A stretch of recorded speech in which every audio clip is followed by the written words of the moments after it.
There have been accusations that the goons are actually being used by the police or being allowed to run free, especially during protests.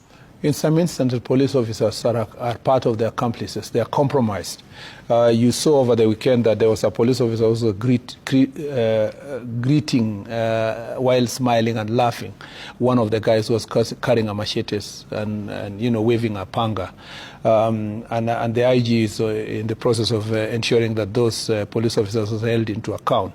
We cannot lie that, you see, we can't lie that there is a problem also among police officers or even government officers or even politicians, including those who are in government side. This is not something that is confined to you being in opposition. As I've told you, there are people who even support government, but they invest in gangs.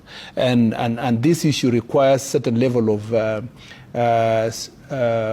courage on the part of the Inspector General of Police and Director of Criminal Investigation to deal with this. And let me say this because I sit now in a position of privilege, but for a certain period of time. Somebody else will come and do this job. Some other government will come to place after whatever period of time.